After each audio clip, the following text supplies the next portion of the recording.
I'm going to talk more about bugs today, where to get them, and how to keep them alive until you are ready to feed them to your reptiles.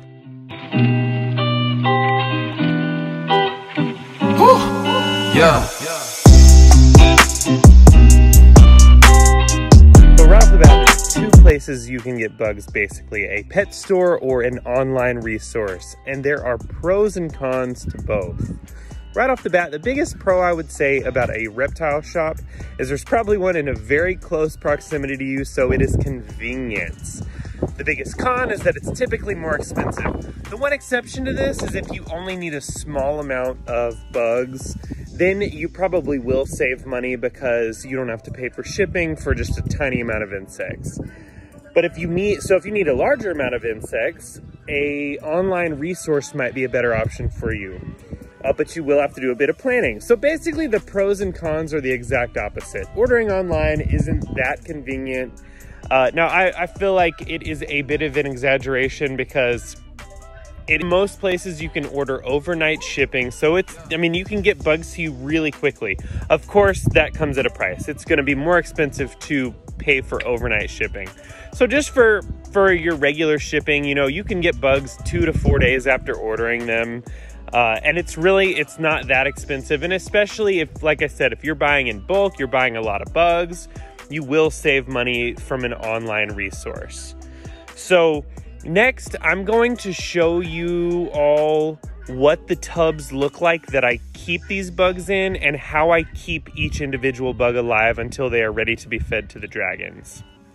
The first bug I'm going to talk about is crickets. I keep 5 to 7 days on hand because they start dying the quickest, and they're kind of the harder one to keep alive until you need to feed them.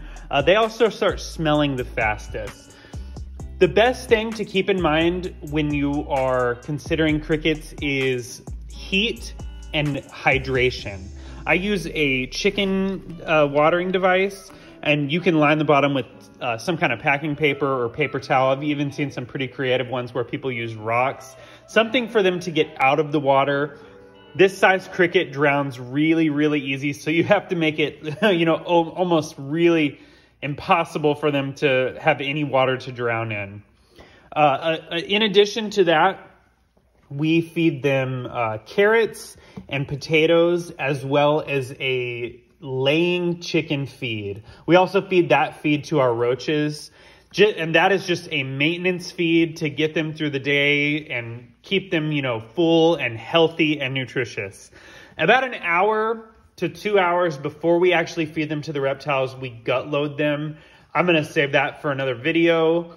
In a nutshell, you can feed your bugs whatever would most benefit your reptiles. So that's what's really awesome about gut loading them.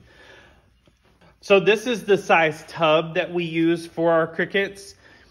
I would say the crickets need the tallest size tub. You can actually use this for Dubia roaches as well.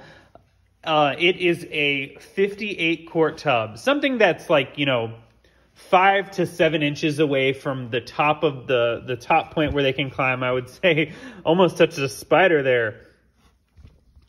Something that's 5 to 7 inches away from the top where they can climb. That's going to ensure that they don't jump out. You don't have any crickets running around your house. They don't need anything huge. This is about 5,000 crickets in here, so I will put more egg flats to kind of get them off of each other to prevent crowding. So the next bug I'm going to talk about is the mealworm.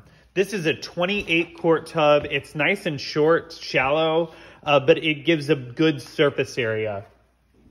Now for my mealworms and my superworms, I put them in a wheat bran. And for the sake of this video, just so you can see the bugs, I haven't done that yet, but I just put a small layer on there. And that's going to be just a maintenance feed until they are ready to gut load, which again, I do about an hour to 2 hours before feeding them to the reptiles. You do not need a water source for your mealworms or your superworms. They've eaten all this already, but potatoes and carrots are a great option to keep them well fed and hydrated on top of just the maintenance feed of the wheat bran. The awesome thing about mealworms is you can buy a lot of them in advance. Like, you can buy months and months of mealworms in advance. They do perfectly fine kept in the refrigerator. You can pull them out a day before to let them warm up to room temp and give you adequate amount of time to feed them and properly gut load them to feed them to the dragons. Superworms, I buy about a week or two in advance. The biggest reason for that is because you don't know how long that superworm has been a large, which is typically the size you're going to buy. In my experience, you know, they could last a month, month and a half at a large size. I've also had plenty of batches that start dying off after a week or two. So for that reason, I get about a week or two out, and then I order more as needed. You can also, the black soldier fly larva, that's another one that you can get a lot of in advance. I don't have any on hand, but you can keep them in this size tub as well. Also, you can keep your Dubia roaches in this size tub. Dubia roaches,